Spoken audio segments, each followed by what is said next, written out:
Bang, Rowan, I couldn't do that at 27. No nonsense, straight to the point, courage, detail. It finally went down, and not quietly. That lawsuit everyone thought would fizzle out just detonated into the most expensive television judgment in U.S. history. Karoline Leavitt didn't just win. She torched the house down. What started as a headline now has ABC and The View gasping for air, caught in what insiders are whispering is a slow-motion corporate collapse. $800 million, not a slap on the wrist, not even a scandal. We're talking a full-blown media extinction event. The View, once the queen of daytime trash talk, just got buried under the weight of its own arrogance. Whoopi, M.I.A. Joy, vanished. And Sunny's word is she's dialing up legal help like her future depends on it, because it just might. Meanwhile, Karoline, she's walking like she owns the headlines now. This wasn't some courtroom technicality. This was a cultural grenade lobbed straight into the heart of mainstream media. What we're witnessing isn't just karma. It's karma with cameras rolling in a mic drop finale. Once untouchable, The View is now staring at the very real threat of bankruptcy. It's not a rumor. It's reality. And we're about to expose everything. The dirty emails, the frantic texts, the desperate settlement calls nobody was supposed to see.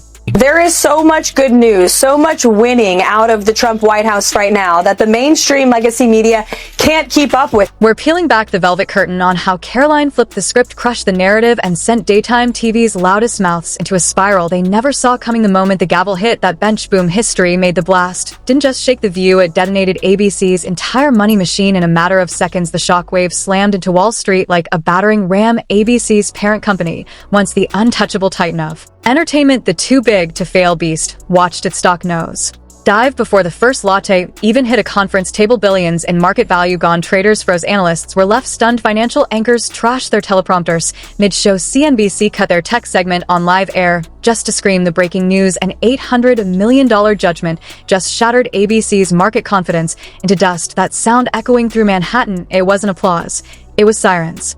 While Karoline Leavitt's legal team toasted with coffee like they just won the Super Bowl, chaos had already erupted inside Manhattan's glass towers. Ad agencies erupted in full-blown panic mode.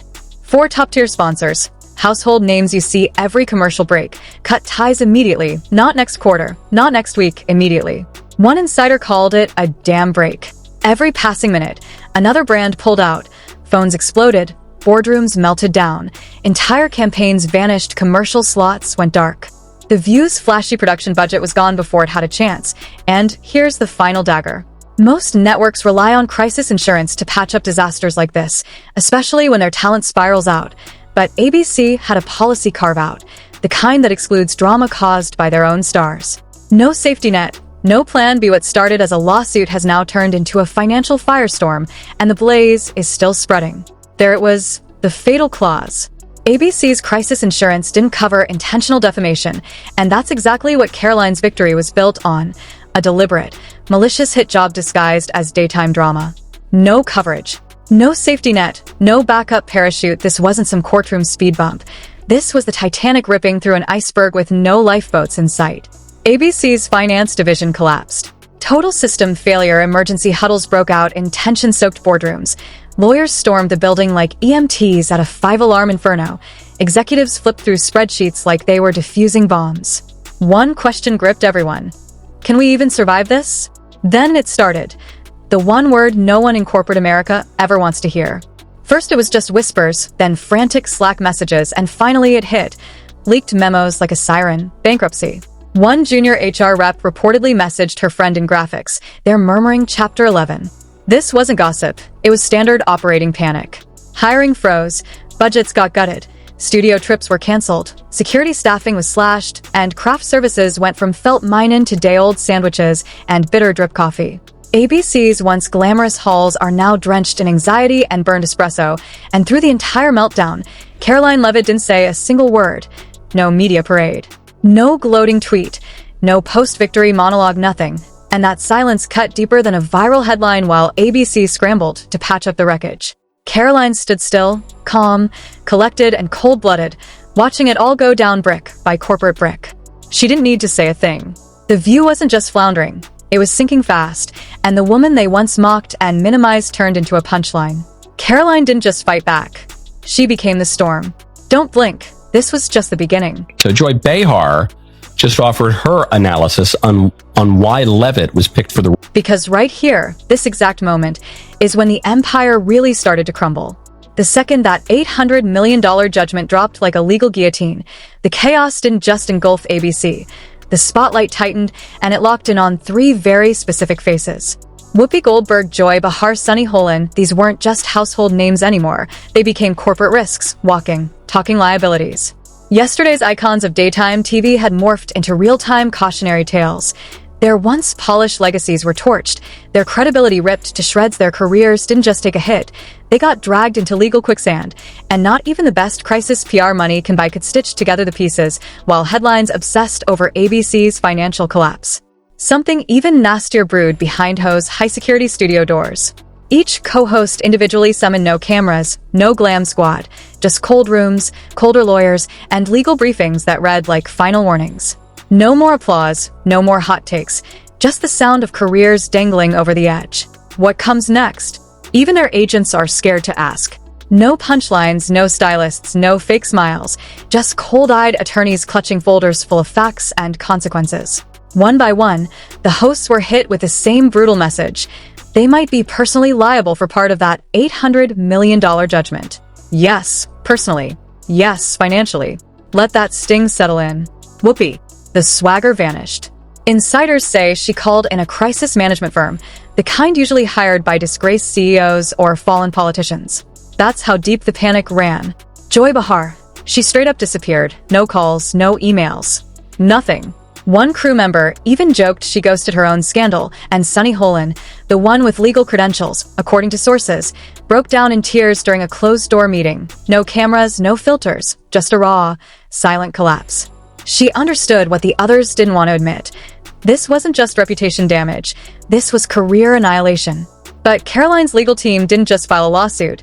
They launched a full-blown tactical strike. What they revealed wasn't just evidence. It was a calculated map of malice, Slack messages dripping with cruelty, behind-the-scenes footage of the hosts mocking Karoline during ad breaks, producer memos explicitly instructing who would land the hardest hit. This wasn't off-the-cuff chaos. It was a rehearsed humiliation staged and executed. ABC's defense called it banter and spur-of-the-moment heat, but the receipts told a colder story. Every insult, every look, every smirk was time-stamped, cross-referenced, and laid out in court like a production schedule. Then came the final blow. A video clip never meant to be seen was unearthed from deep inside ABC's archive. In it, Joy Behar casually sips coffee backstage, laughs with a producer, and drops the line that killed any remaining goodwill. Let her sue us for that. The arrogance, the smirk, that one sentence gutted the entire defense, and she did. She sued, she won. When that clip played, the courtroom went completely silent. No gasps, no whispers, just the sound of egos hitting the floor. One juror whispered, Think how ironic that Whoopi Goldberg and Joy Behar and the rest of the ladies on The View spend their time calling Republicans the conspiracy theorists, but they have been wrong about everything they have said over the last couple of years. That's cold, and that was the moment everything snapped into focus. Joy didn't just weaken their case, she blew it apart. That video clip became the symbol of everything the public can't stand about today's media. The smug tone, the cheap shots, and the belief that fame makes you untouchable turns out it doesn't. Make things worse. Joy actually tried to give her take on why Karoline was cast in that political segment in the first place, the last jab, but Karoline, she stayed silent, no press tour, no interviews, no reaction, just stillness. And that silence hit harder than any comeback ever could, because this wasn't just about winning in court, this was about setting a new standard, real consequences for unchecked egos for the hosts of The View. This wasn't a little media stumble, it was a straight collapse with no safety net, and no one lining up to save them. And Karoline, she was just getting started now. Let's take you inside ABC's headquarters, because behind those polished walls, things were boiling over. Imagine it, a sleek boardroom filled with leather chairs and a table built for power lunches and celebration toasts. But this time it was quiet, too quiet, until it wasn't. One staffer called it a corporate wake-up call. Another insider said it was the most unhinged meltdown ABC's execs had ever seen when that $800 million verdict hit. It didn't just cause panic, it set off actual security alerts. Internal systems flagged multiple executives trying to access sensitive financial documents in real time. That wasn't protocol, that was chaos, and it wasn't just about money anymore. It was about control slipping through their fingers, and Karoline watching it all unfold, steady as ever. Meanwhile, ABC's crisis the response team is trained for scandals, not full-scale collapse. Froze. They had protocols for damage control, but this wasn't damage control. This was a corporate freefall. Let's walk through the timeline. At exactly 2:01 p.m., moments after the jury dropped its verdict, an emergency meeting was called. Subject line: immediate response lawsuit verdict by 2:15 p.m. The war room was packed. Legal counsel, top PR handlers, network execs, showrunners, and even Disney stakeholders dialed in through encrypted Zoom.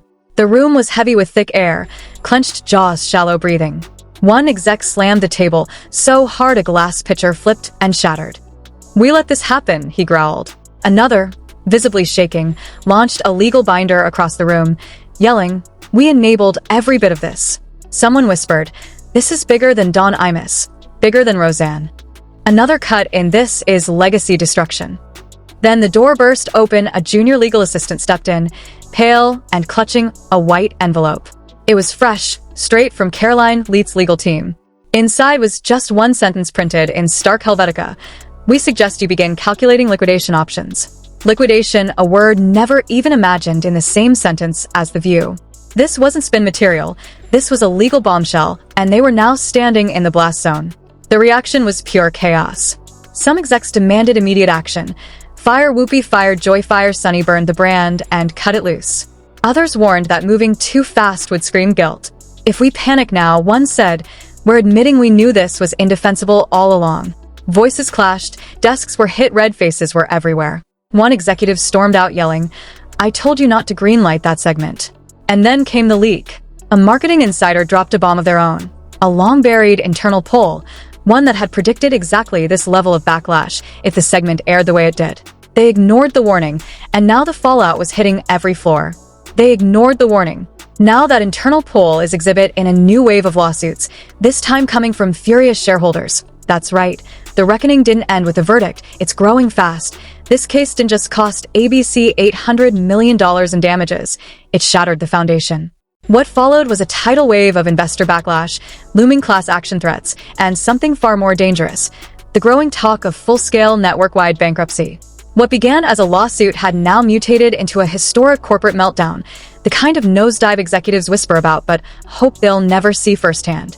Inside that emergency meeting, ABC's CFO reportedly laid it all out without sugarcoating a thing: ad revenue losses.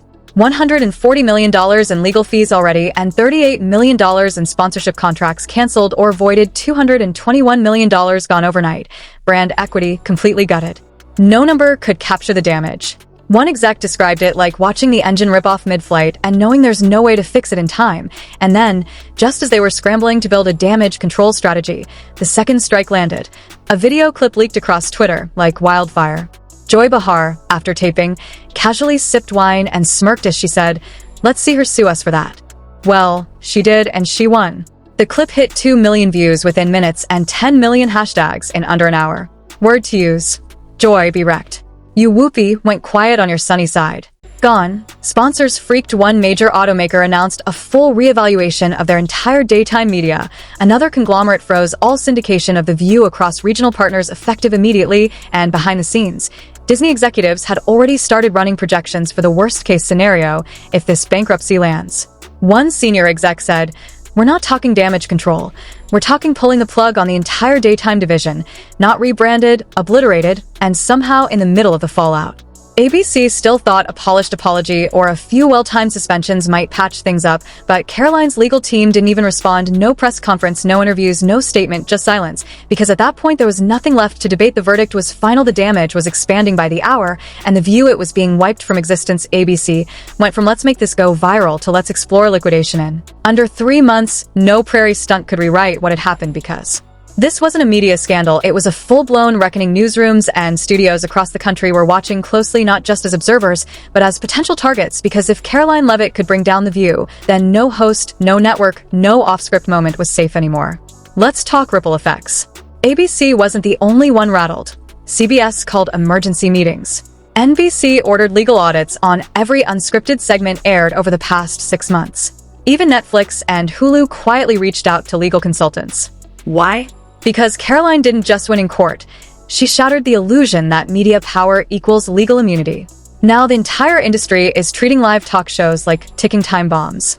Writers are gutting scripts like they're scrubbing evidence. Hosts are attending mandatory defamation training. One CNN insider revealed that new contracts now come with narrative liability clauses, making on-air talent personally responsible for what they say. No more hiding behind the network, no more plausible deniability. And over on TikTok, they've already given it a name, The Talk Show. Take down Twitter's overflowing with hashtags. #view bankrupt #Caroline Karma. #truth over talk. Influencers are dissecting court footage frame by frame.